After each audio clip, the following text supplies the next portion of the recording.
¿Qué tal? Muy buenas tardes, amigas y amigos. Señor licenciado José Eduardo Calzada Rovirosa, gobernador del Estado de Querétaro, muchas gracias por su hospitalidad. Mi estimado Miguel Alemán Velasco, presidente de México Cumbre de Negocios. Señor Joan Mesquida Ferrando, secretario general de Turismo y Comercio Interior de España.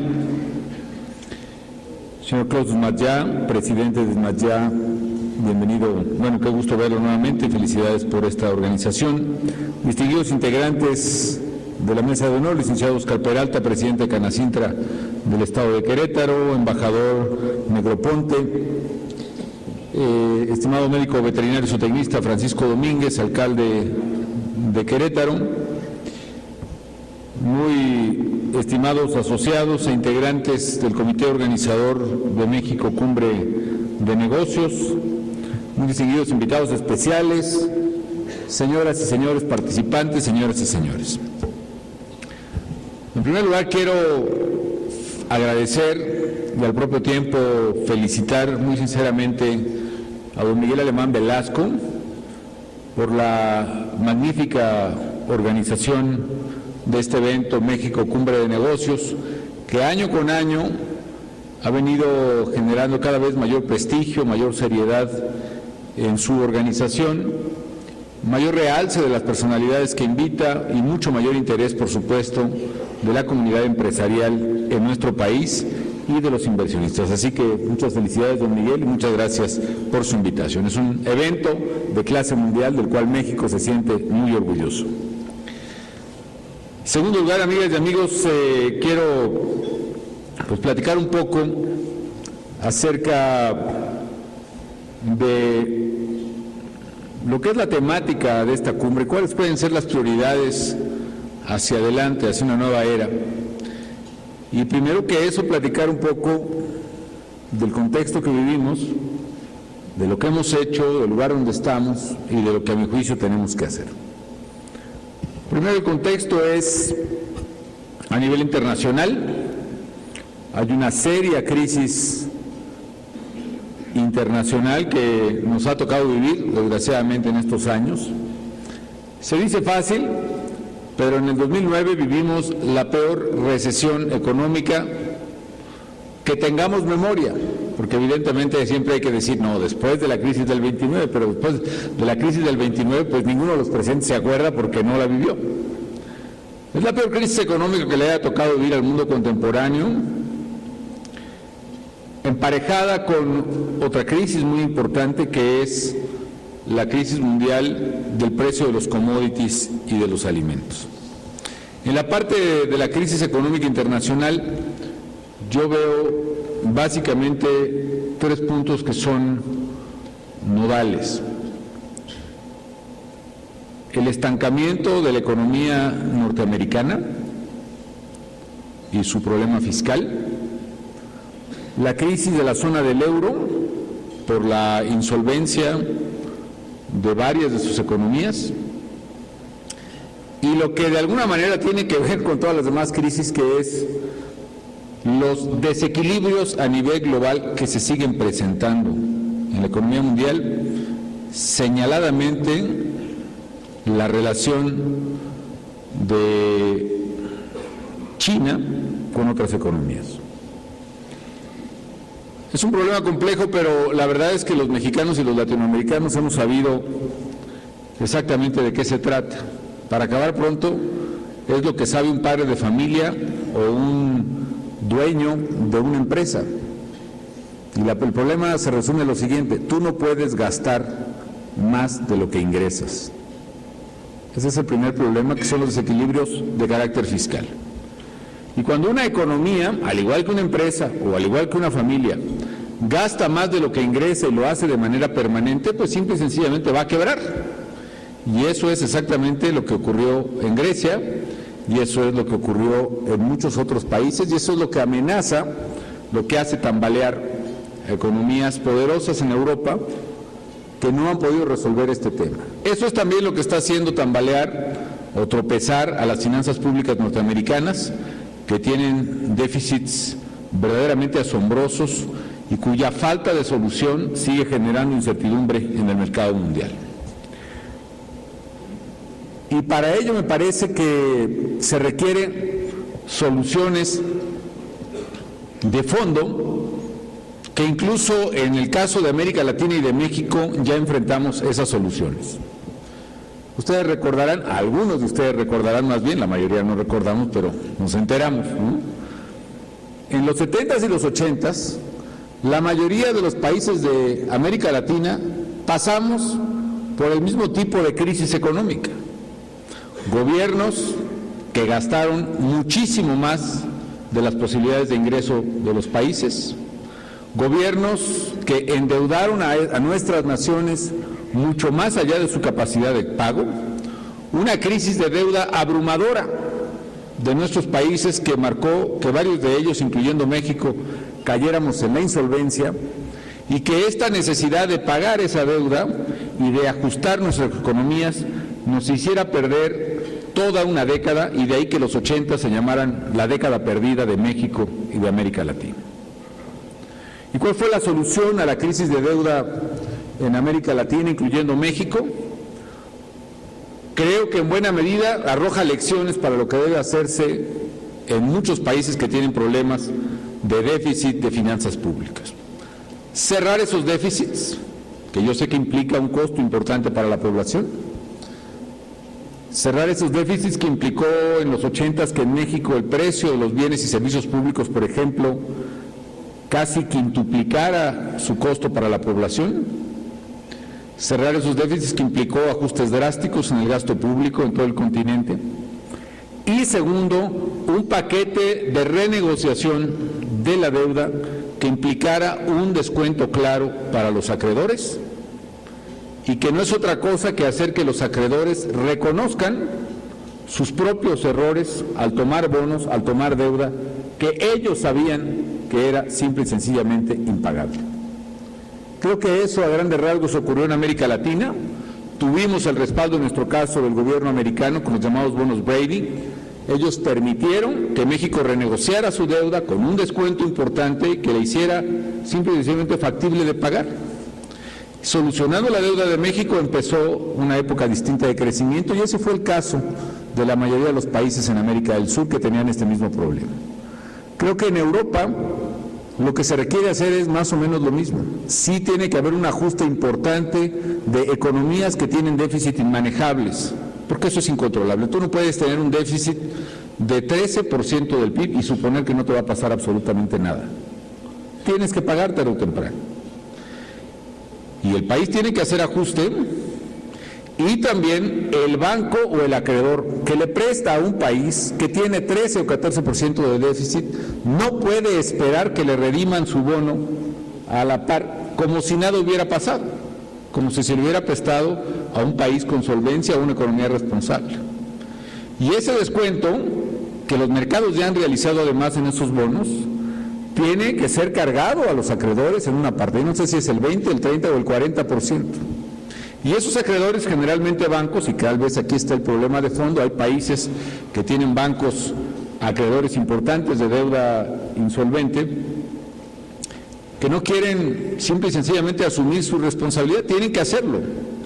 Y quizá tengan que hacerlo con un sistema en el cual, si se quiere evitar la quiebra de esos bancos, tenga que entrar un programa de fortalecimiento de esos bancos, pero que no implique la traslación de recursos públicos a recursos de los propietarios de esos bancos, sino que implique capital accionario de los propios gobiernos, para que una vez que pase la época de vacas flacas, que es esta, y venga la recuperación económica, que como todo ciclo económico vendrá, los propios países o los propios gobiernos puedan recuperar contra esas acciones el valor de su inversión. Bueno, esa es mi opinión respecto al escenario internacional. Lo otro es el desequilibrio que genera la política cambiaria de ciertas economías, entre otras la economía china, que genera una subvaluación, en opinión de muchos, artificial del yuan chino. Y eso que genera un terrible desequilibrio en la economía mundial, en la cual hay economías no naturalmente sobreexportadoras, y hay economías, señaladamente Estados Unidos, y creo que todas las economías tenemos déficit con China, incluyendo México, incluyendo Brasil, que evidentemente tienen un desbalance en su cuenta corriente. Esto tiene que corregirse tarde o temprano, amigas y amigos, porque la sobreacumulación de reservas de China, que lo convierte en el gran acreedor del mundo, está precisamente en la raíz de estos desbalances y de muchos déficits que se presentan en la economía americana. Yo les diría que es un tema casi prohibido abordar a nivel internacional, pero tarde o temprano lo tenemos que hacer. ¿Qué implicaciones tienen para México este escenario? Primero, el escenario que vivimos es que hay un proceso de desaceleración de la economía global que va a enfrentar a México los próximos 10 años probablemente. Y segundo, y más importante, vinculado a ello, que es un freno al crecimiento de la economía americana, de la cual dependemos en gran parte. ¿Qué es lo que tiene que hacer en una economía global una nación para poder no solo enfrentar este escenario, sino avanzar con paso decisivo? En una economía global, amigas y amigos, en una aldea global, como algún tiempo la llamó McLuhan, no es pensable que un país pueda cerrar sus ojos y sus fronteras a la realidad mundial. México, al igual que todas las naciones, es mi opinión, tiene que ser capaz de posicionarse como una economía verdaderamente competitiva. Este es un asunto de competencia y de competencias en plural. Este es un asunto de comercio y este es un asunto de inversión. Y si el crecimiento mundial se reduce, tiene cada país que maximizar por mayoría de razón todas sus potencialidades. Dicho en otras palabras, cuando la economía mundial está en auge, uno puede posponer las decisiones de fondo para maximizar sus ventajas. Pero cuando la economía mundial está en recesión, sí o sí tiene que maximizar sus ventajas. No hay alternativa. Tenemos que hacerlo antes de que sea demasiado tarde y antes de que los problemas nos obliguen de manera más drástica a hacer las cosas. Vean el caso de países de Europa. Cuando nosotros en 2009, recuerdo al entonces secretario de Hacienda, Agustín Carstens, revisamos los números que teníamos. La economía mexicana había caído el primero y segundo trimestre más de 10%. En consecuencia, la recaudación de IVA y de impuestos sobre la renta había caído más de 10%. No solo eso, la producción petrolera de México, por agotamiento del yacimiento de Cantarell, que durante casi 21 años produjo más del 60% del petróleo de México, ese agotamiento nos provocó una caída de producción petrolera de 200,000 barriles diarios, entre 2008 y 2009. Hagan su cálculo, 200,000 barriles diarios a $100 el barril. El golpe era tan brutal para las finanzas mexicanas que tuvimos que hacer un ajuste. Lo hicimos en condiciones difíciles, impopulares, ¿no? Todavía hay periódicos y partidos que se solazan, digamos, hablando de temas como el gasolinazo, por ejemplo, así le llamaron aquel asunto. La gasolina en México, amigas y amigos, todavía es una gasolina subsidiada enormemente, tiene un subsidio de casi 3 pesos por litro. En Europa, por ejemplo, en el norte de África, y eso también explica algunas cosas que pasaron ahí, la gasolina vale 30 pesos el litro. Hicimos un aumento en la recaudación de finanzas públicas e hicimos también un ajuste en el gasto público, entre otras cosas, por ejemplo, la liquidación de Luz y Fuerza del Centro. Hicimos una corrección a tiempo. Muchos países que no hicieron su corrección fiscal a tiempo, señaladamente el caso de Grecia, simple y sencillamente ya no pudieron enfrentar la siguiente coyuntura.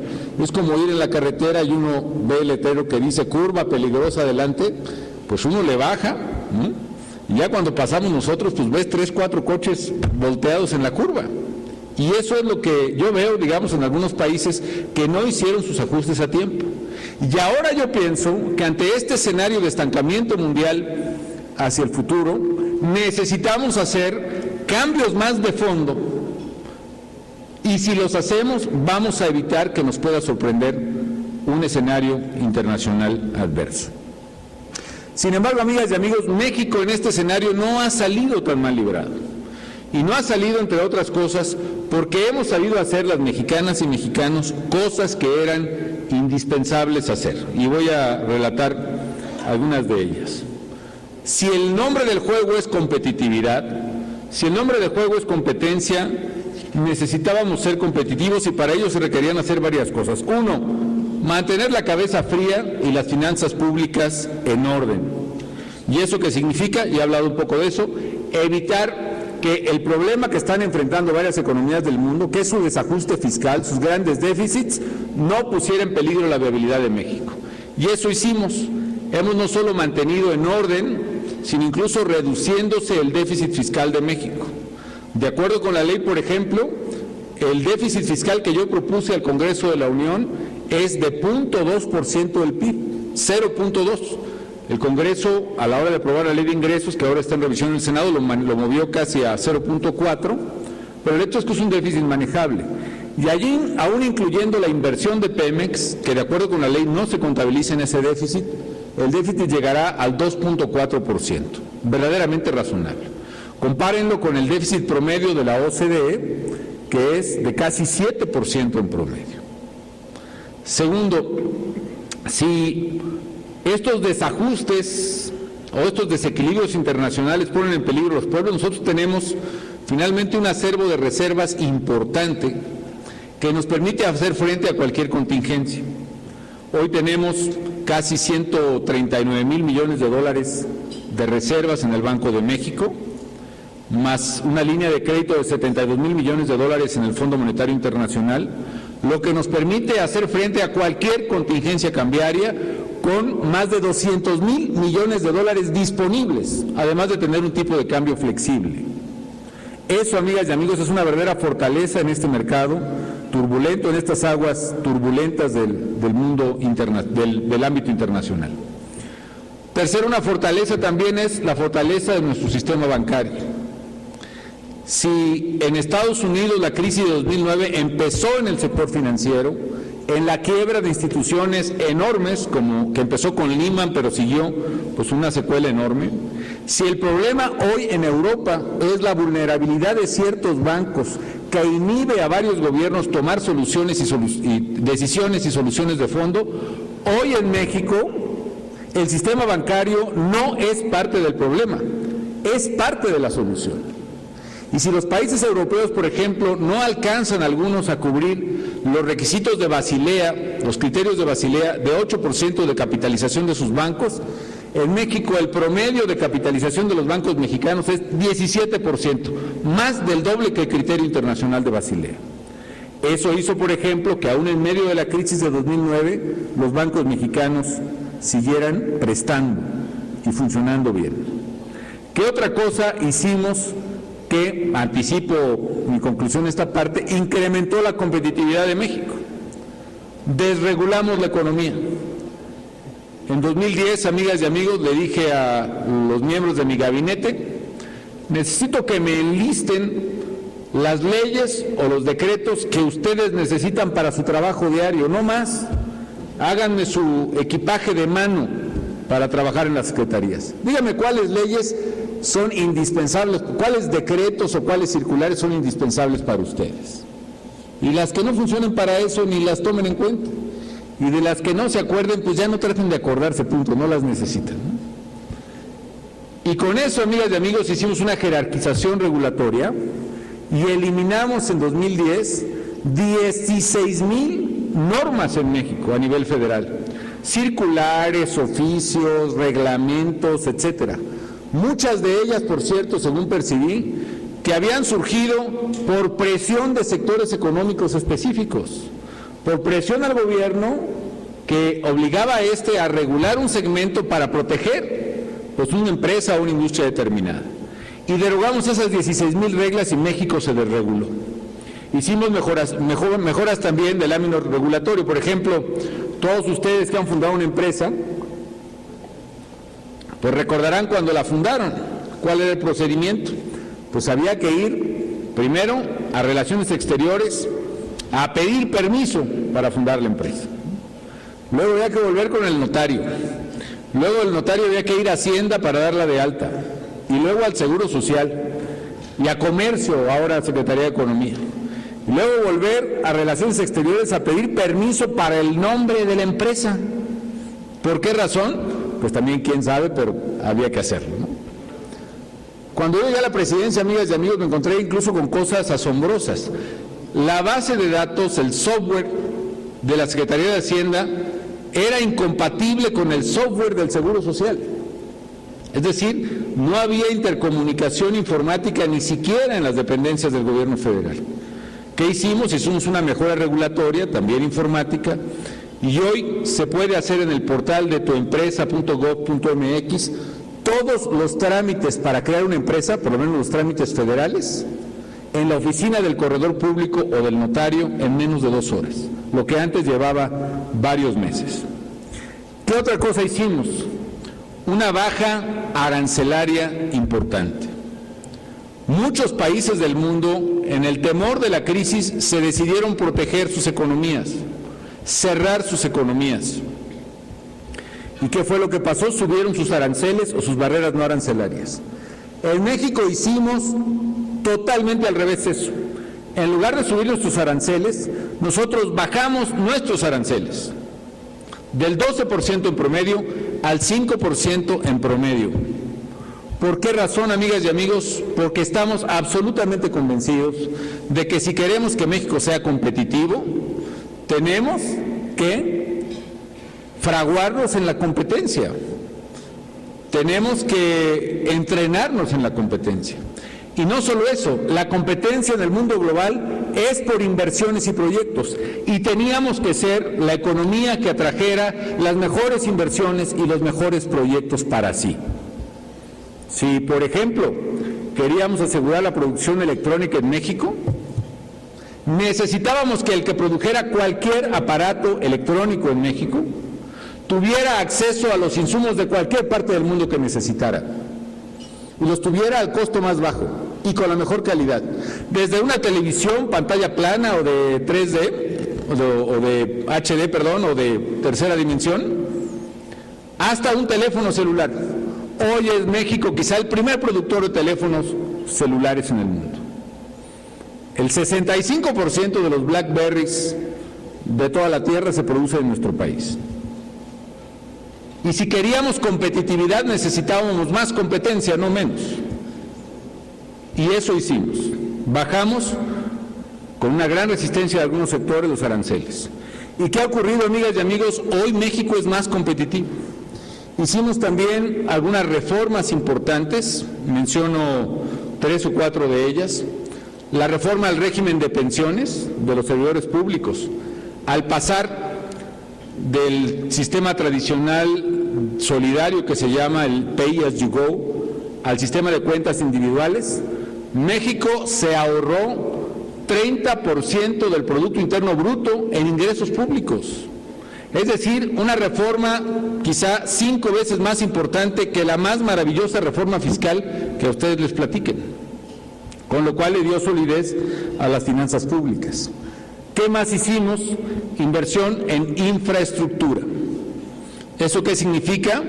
Que si México invirtió 2% del PIB en la década de los 90 en infraestructura, 3% en la administración pasada, hoy México está invirtiendo en infraestructura más del 5% del Producto Interno Bruto.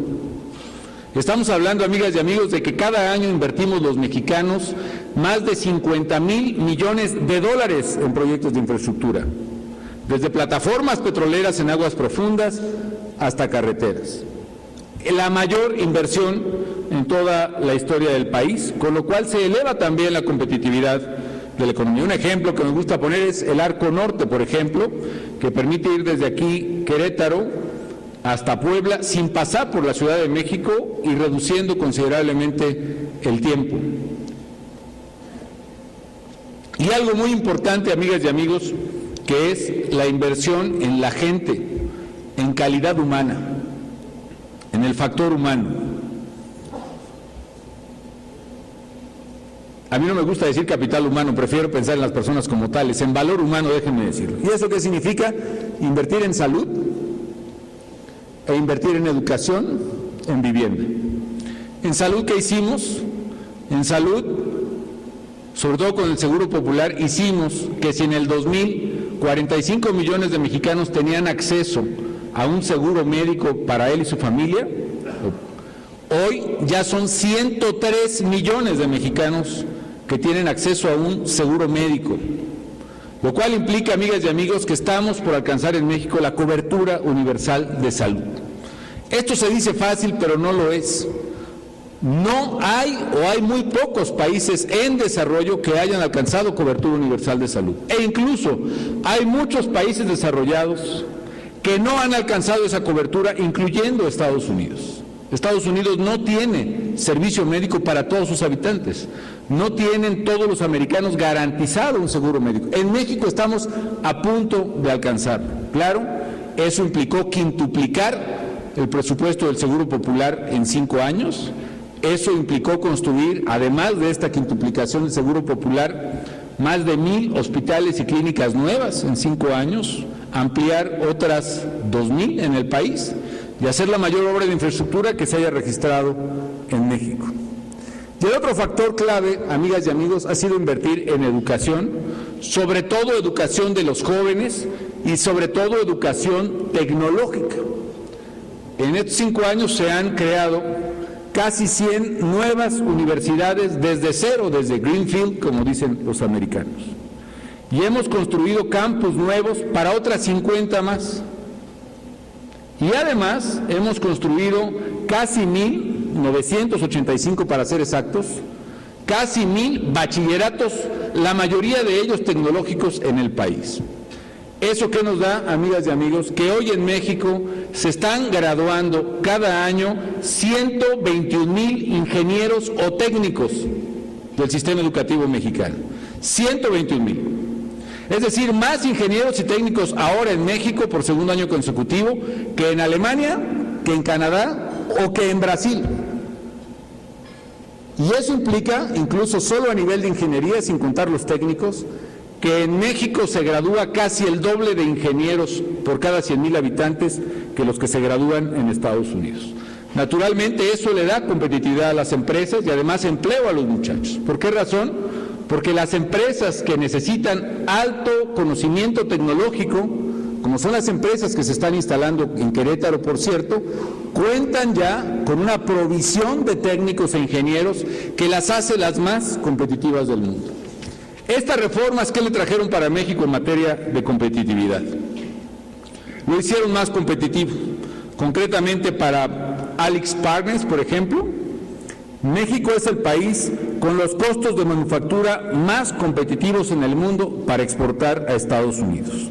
Es decir, los costos de manufactura en México son por lo menos 25% más bajos que los costos de manufactura en Estados Unidos y son los costos más bajos respecto de los países llamados BRICS, Brasil, Rusia, India y China. A.T. Kearney, otra consultora, dice que México mejoró entre 2007 y 2010 11 posiciones y es la 8ª economía más atractiva del mundo para inversión extranjera directa. Deloitte considera que México es la 7ª economía más competitiva en manufacturas, independientemente de que se exporten a Estados Unidos o no. Mercer, por ejemplo, y KPMG es el país más competitivo en el mundo del sector automotriz. A.T. Kearney, México aumenta 5 posiciones y ocupa el 6º en servicios de offshore para operaciones de tecnología de la información. KPMG, México es el país más competitivo en materia de impuestos para estas industrias. El índice de competitividad del Foro Económico Mundial este año arroja que México avanzó 8 posiciones y es el país que más posiciones avanzó en todo el continente americano. Y en el Doing Business del Banco Mundial, cuando entré a la presidencia de la República, México ocupaba el lugar 73 para hacer negocio.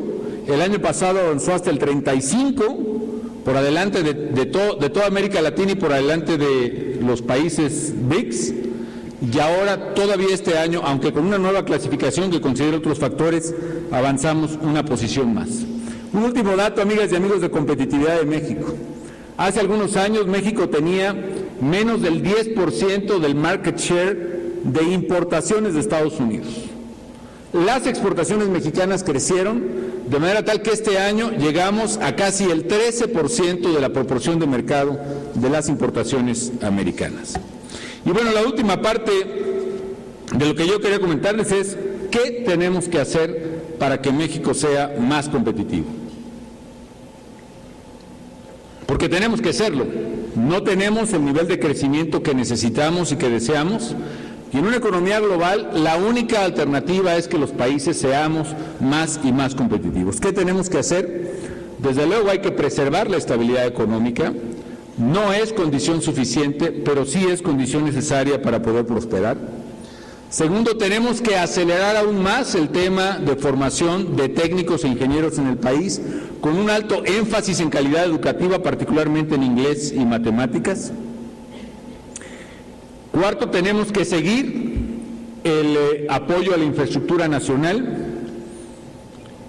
Quinto, tenemos que construir o reconstruir institucionalmente al país. Y eso implica tener instituciones sólidas, confiables y eficientes, particularmente en materia de seguridad y de justicia en México. Quiero ser muy claro en esto. El objetivo del gobierno federal no es en sí mismo ni acabar con las drogas, ni acabar con el narcotráfico, porque ese es un problema que tiene una raíz social, económica muy profunda a nivel global. Pero sí es, claramente, construir el Estado de Derecho que México siempre debió ser. ¿Y qué es el Estado de Derecho? Es un Estado, una sociedad donde lo que manda es la ley, y que al que cumple la ley le va bien, y que al que incumple la ley le va mal. Así de sencillo, así tiene que ser, ¿no?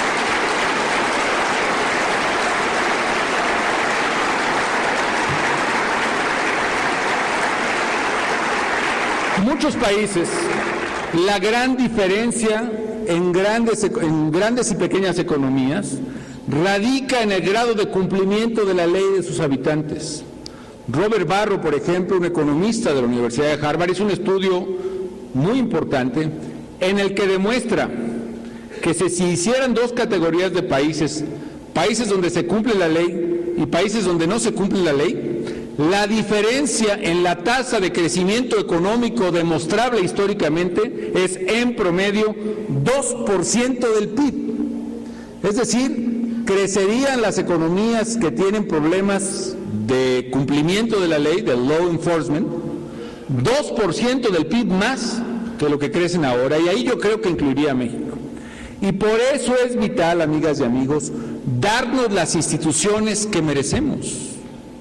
Por eso es vital tener instituciones confiables y eficaces en materia de seguridad pública, y de ahí que lo vital, el objetivo estratégico es tener policías confiables a nivel federal, a nivel estatal, a nivel municipal, tener ministerios públicos confiables, también en los 3 niveles, y tener jueces confiables. Mientras México no cumpla esta premisa elemental, diría yo, de cualquier Estado moderno, hagamos lo que hagamos, difícilmente vamos a avanzar más rápido en lo que nos proponemos. De ahí el énfasis del gobierno en el Estado de Derecho, porque además, amigas y amigos, hay otra cosa que todos los gobernantes nos hemos comprometido a hacer desde el primer minuto de que somos gobernantes. Es más, la protesta constitucional del presidente de la República y del señor gobernador y del alcalde y de los diputados y de los jueces es esa. No protestamos constitucionalmente ni hacer escuelas, ni carreteras, ni traer inversiones. Claro que lo hacemos para generar bien común. ¿Qué hacemos? ¿Cuál es nuestra obligación que nos pide el país? Guardar y hacer guardar la ley y la Constitución. Punto. Eso es lo que debe hacer un gobernante. Y mientras evadamos esa responsabilidad, México seguirá sufriendo las consecuencias del subdesarrollo. De eso es precisamente la clave que les comunico. Y finalmente, México tiene que seguir haciendo reformas. ¿Por qué razón? Hace algunos años, hacer reformas en el país era conveniente, era bueno para crecer más. Hoy, amigas y amigos, ante un escenario difícil, hoy es absolutamente indispensable. ¿Por qué razón? Porque necesitamos cambiarle la máquina a nuestro coche. Hemos hecho, la verdad, buenas reformas, y aquí hay que reconocer al Congreso. Pero también hay reformas que no se han hecho y tienen que hacerse, ya no por conveniencia, por necesidad, porque si México quiere salir bien de la turbulencia evidente que se ve en el mundo, necesita ser hoy más competitivo todavía y ser capaz de atraer más inversiones que las que ha podido atraer. Hoy, los cambios que hemos hecho han permitido que inversiones muy importantes, como quienes están presentes aquí, varias de ellas, sobre todo en la industria aeroespacial, por ejemplo en Querétaro, que se enmarcan en todo lo que hemos hecho, se enmarcan en infraestructura, incluyendo con todas las polémicas que se quiera, pero la decisión de construir un muy buen aeropuerto aquí, la decisión educativa de crear centros de educación superior orientados a la aeronáutica. Hoy ingenieros mexicanos establecidos aquí en Querétaro están diseñando el motor del Airbus 380, el motor de General Electric, que mueve al avión más grande del mundo. Jóvenes, muchos de ellos queretanos. Y por eso empresas especializadas en aeronáutica, Bombardier, Safran, muchas otras están llegando a Querétaro. México es el país que en los últimos años ha atraído el mayor número de empresas aeronáuticas en el mundo. Y tenemos que seguir por ahí, pero necesitamos ir más. ¿Qué reformas necesitamos? Caray, pues ya sabemos cuáles son, ¿no? Yo digo que sabemos que es la laboral y la energética, etcétera, relaciones público-privadas. Los políticos es muy común que hablemos de las reformas y sepamos de qué se tratan. El problema entonces, amigas y amigos, es ¿por qué no los hacemos? Yo creo que hay que hacer una reforma laboral para darle flexibilidad al mercado laboral y permitir el acceso de jóvenes y de mujeres en condiciones eficientes, que armonice precisamente capital de trabajo y permita que crezca la productividad por un lado y que crezcan los salarios por otro lado, la masa salarial. Reformas en el sector de energía. Es muy importante porque México no está optimizando su enorme potencial de energía ni en petróleo, ni en gas, ni en electricidad. Reformas que permitan armonizar el esfuerzo del gobierno con el sector privado en materia de asociaciones público-privadas. Pienso que se requiere una reforma en materia de propiedad rural para darle plena certidumbre y propiedad plena a los campesinos en México. La tierra no es prestada, la tierra es de la gente que le está trabajando, así lo quiso Zapata. Y reformas en materia de telecomunicaciones, particularmente orientado a las tres cosas que siempre he dicho que se deben hacer. Competencia, sí señores, competencia. Eso no implica restarle mérito a nadie que esté en el sector, sino simplemente permitir que el consumidor decida qué es lo bueno y qué más le conviene.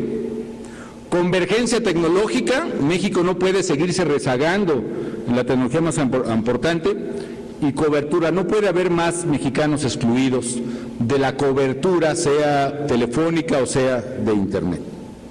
Ahora bien, otra reforma institucional, por cierto, que no mencioné, pero no la puedo omitir, transparencia. No solo es Estado de Derecho, sino transparencia. Cada mexicana y cada mexicano tiene el derecho de saber cómo entra cada peso que paga y en qué se gasta, desde el nivel federal hasta el nivel local y municipal. El gran rezago que tenemos en construcción institucional tiene que ver también con transparencia, que es lo que abre el enorme campo de la corrupción que todavía padecemos. ¿Qué decir pues de las reformas? Yo pienso, amigas y amigos, que México está en una oportunidad única para acelerar su desarrollo y a la vez para superar la coyuntura que tenemos enfrente. Para ello necesitamos reformas, tanto para acelerar el mercado interno, y en eso necesitamos una enorme confianza en nosotros mismos los mexicanos. Necesitamos estar conscientes y seguros de lo mucho que valemos como país, como nación, como pueblo. Tener verdadera, no digo que no tengamos admiración por lo que otros hacen, hay que tenerla, pero también tengamos la capacidad de reconocer el enorme potencial y la enorme fuerza que tiene nuestro país, que paradójicamente muchas veces la reconocen más afuera que lo que nosotros somos capaces de admitir acerca de México. Y segundo, necesitamos profundizar en las reformas estructurales del país. Lo que hemos hecho, amigas y amigos, está bien, pero no es suficiente. Ciertamente hoy, y dada la condición internacional, se necesita hacer mucho más. Y la paradoja es que por momentos parece que hay consenso de cómo modernizar al país, es decir, todo el mundo habla con una gran naturalidad de las reformas que hay que emprender. ¿Dónde está pues nuestra falla? Yo pienso sinceramente, amigas y amigos, que un punto medular de falla está en la política y en los políticos. Es decir, sabemos el camino, comentamos cuál es el camino correcto, pero nunca falta quien se niegue en los hechos a recorrer el camino que necesitamos. Se hacen las propuestas siempre más adecuadas, a veces dependiendo del auditorio que se hable, pero la pregunta es, ¿y por qué no se llevan a la práctica si estamos tan de acuerdo? ¿Por qué? Yo pienso, amigas y amigos, porque no hay correspondencia entre las palabras y los hechos, o más específicamente entre las propuestas y los votos en el Congreso. México avanza, sí, tenemos una economía en crecimiento, generamos empleo, tenemos baja inflación, tenemos estabilidad, tenemos inversión extranjera, pero no avanza a la velocidad que debiera, desgraciadamente. ¿Por qué razón? Entre otras cosas, porque todavía no se construye una mayoría de representantes y legisladores que sean capaces de impulsar los cambios que todos sabemos México necesita. O si se quiere también, porque una mayoría se opone en los hechos, es decir, en los votos, a esos cambios. Algunos se oponen abiertamente, se oponen de palabra y se oponen de obra. Otros los apoyan decididamente, los apoyan de palabra y los apoyan de obra. Y otros los apoyan de palabra, pero no los apoyan de obra. Es decir, hay quien dice que sí, pero la afirmación no está correspondida con la decisión política de hacer. Es un poco el problema mexicanísimo del son de la negra, ¿no? A todos diles que sí, pero no les digas cuándo. Así me dijiste a mí. ¿Qué será más duro para el país y para la fuerza de cambio que necesitamos? ¿Simplemente decir no estoy de acuerdo y no lo hago? ¿O decir sí estoy de acuerdo pero no lo hago? No sé, pero francamente ambas posturas no son ciertamente las que el país necesita. Ustedes saben, amigos, que hemos llegado al extremo en que se han presentado iniciativas de ley que, estando en el sentido correcto de lo que necesita el país, a la hora de las decisiones ya presentadas, no son sostenidas ni siquiera por sus propios proponentes, no son llevadas a votar. Esta pues es una inconsistencia política y pienso que es el problema más serio de la falta de reformas en el país, que ha frenado significativamente las posibilidades de cambio y de mejora, pues cuando menos en la última década. Si verdaderamente queremos un cambio, si verdaderamente queremos que México sea notablemente próspero y exitoso, como sí puede serlo, tenemos que acelerar el desarrollo y entonces hacer hoy las reformas que hacen falta.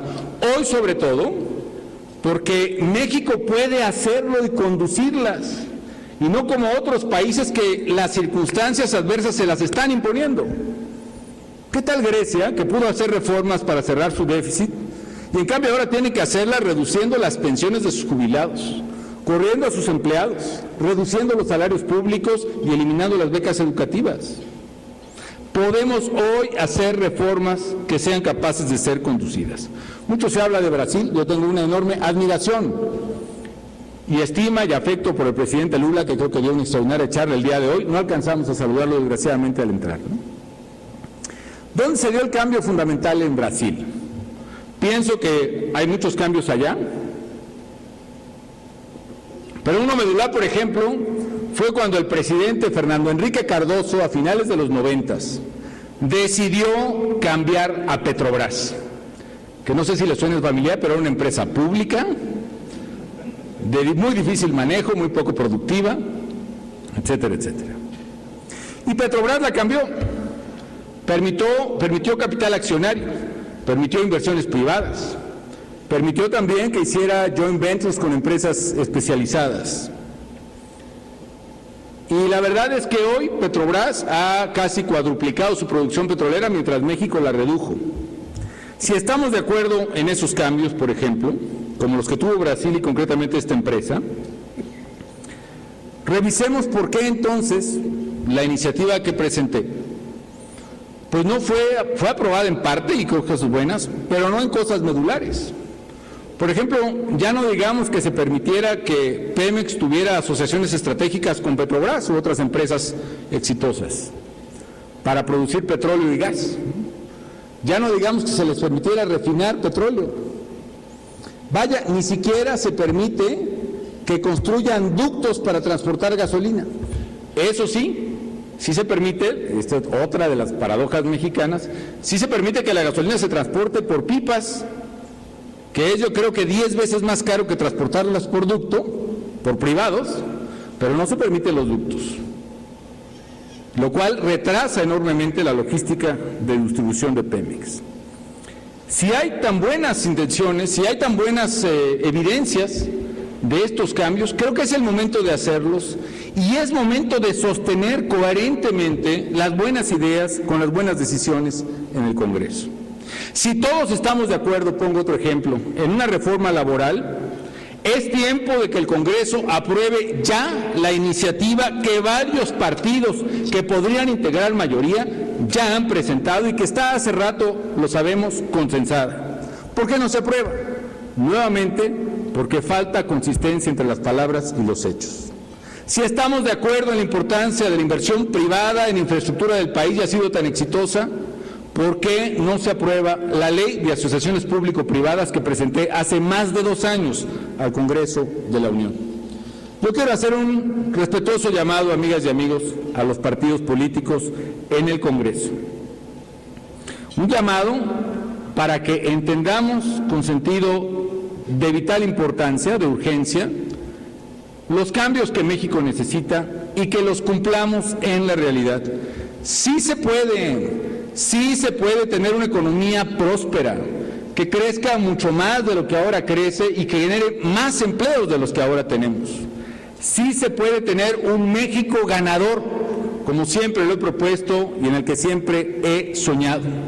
Sí hemos hecho cosas bien importantes que van en la ruta correcta, pero el tramo que nos falta para hacer de nuestra economía una maquinaria poderosa es precisamente hacer los cambios que ya ni siquiera necesitamos discutir cuáles son, porque todos, o una buena mayoría, se supone que estamos de acuerdo en cuáles son y qué hay que hacer. ¿Qué falta?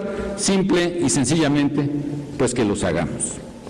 Muy estimado don Miguel, señor gobernador, queridos amigos, contra lo que pudiera pensarse, yo en el último año de mi gobierno, que está por iniciar en diciembre, estoy absolutamente decidido a seguir impulsando los cambios que México necesita. Para mí no es el fin de una administración simplemente, para mí es la recta final que define precisamente el futuro. Yo estoy absolutamente decidido a poner hoy en mi gobierno las bases de lo que debe ser el México del futuro. Me ha tocado tomar decisiones que impliquen desde luego costos de corto plazo, pero que sé que son definitivas, rotundas para la prosperidad y el éxito de México en el futuro. Sé que es vital que pensemos precisamente en ello, que seamos capaces de derrotar los miedos, los complejos, los prejuicios, los nacionalismos exacerbados, los mitos políticos, las faltas de coherencia y de consistencia que se dan en la política mexicana para de una vez decidir lo que tiene que decidirse. Y si en el plano legislativo es eso, hacerlo también en el plano administrativo. Sí creo que tiene que haber competencia, sí creo que tiene que haber modernización, sí creo que tiene que haber terreno parejo para todos los actores que quieran intervenir en los sectores de la economía, llámese telecomunicaciones o llámese infraestructura o muchos otros. Yo creo en ese México y sé que ese México vendrá. ¿Por qué? Porque ven ustedes, en muchos empresarios, en muchos líderes sociales, en muchos actores, ese deseo de que México sea moderno y sin complejos y sin prejuicios. Y sé que hay resistencias, por supuesto, y sé que hay intereses, que por supuesto les va muy bien con que México no avance. Pero es hora, amigas y amigos, es hora verdaderamente de que los mexicanos del PRO nos pongamos de acuerdo y le demos un empujón notable a nuestro país y a los tomadores de decisiones del país. Yo sé que soy uno de ellos. Pues yo les digo, amigas y amigos, con mi gratitud por esta invitación, que sepan que conmigo van a contar. Y si ustedes están de acuerdo de que México puede y debe cambiar ahora, pongámonos de acuerdo y hagamos que México cambie también ahora. Muchísimas gracias.